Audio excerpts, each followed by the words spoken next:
Hapo zamani za kale, katika kijiji cha Zakare, aliishi mtu mmoja tajiri sana aliyeitwa Deo.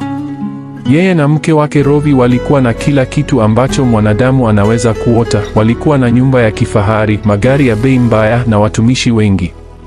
Lakini pamoja na utajiri wao wote, kulikuwa na huzuni kubwa mioyoni mwao. Waliishi kwa miaka mingi bila kupata mtoto.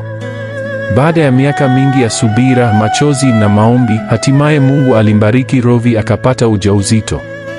Furaha ilitanda nyumbani mwao na kijiji kizima kilijua kuwa sasa mrithi anakuja. Lakini furaha hiyo haikudumu kwa muda mrefu kabla ya giza kuingia.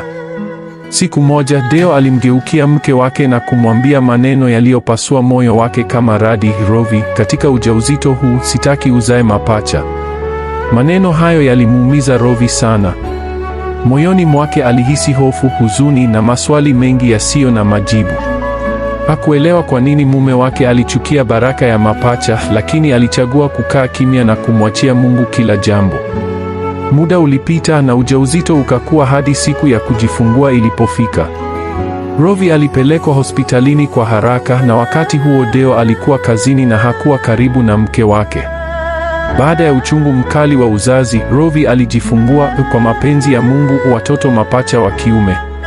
Kwa mama mwingine yeyote, huu ungekuwa wakati wa furaha kuu, lakini kwa Rovi hofu ilitawala. Maneno ya mume wake yaliendelea kumrudia akilini mwake. Aliwahurumia watoto wake, lakini aliogopa kile ambacho Deo angefanya akigundua ukweli. Baada ya kuruhusiwa kutoka hospitalini, Rovi alipelekwa nyumbani na mlinzi wao.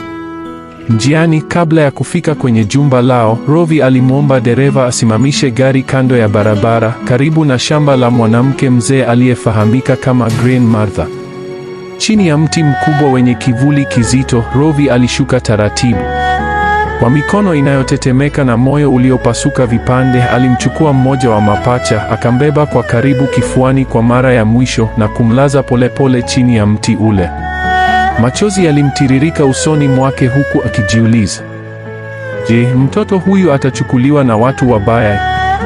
Je, ataishi au atakufa? Inawezekanaje mama amwache mwanawe kwa hofu ya mwanadamu? Akiwa amevunjika moyo, Rovi alirudi garini na kuondoka, akienda nyumbani na mtoto mmoja tu. Alipofika, Deo alimlaki kwa hamu na kumuuliza vipi kujifungua. Kwa sauti ya chini na iliyojaa siri, Rovi akajibu, nimejifungua mtoto mmoja wa kiume. Deo alifurahi sana na kumshukuru Mungu, bila kujua kuwa nusu ya damu yake imeachwa porini. Asubuhi iliyofuata, yule mwanamke mzee, Grandmother, aliamka mapema kwenda shambani kwake. Akiwa anasafisha ardhi, alisikia kilio hafifu cha mtoto. Alifuata sauti hiyo hadi chini ya ule mti mkubwa na kushtuka kumwona mtoto mchanga wa kiume akiwa peke yake.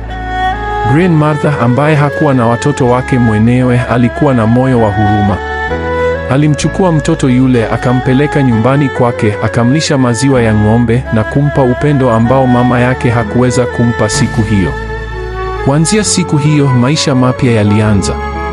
Mtoto aliyebaki nyumbani kwa tajiri Deo aliitwa Matheo, huku yule aliyeokotwa na kulelewa na Grandmother akiitwa Mathias.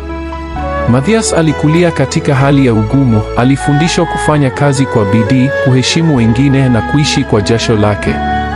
Alifanya kila kazi ndogo, kuanzia kupiga viatu rangi hadi kulima, ili kusaidia maisha yake na ya bibi aliyemwokoa. Matheo, kwa upande mwingine, alilelewa katika anasa na utajiri wa kupitiliza. Alipata kila kitu alichotaka bila kutumia nguvu, na hakuwahi kujua maana ya njaa wala shida.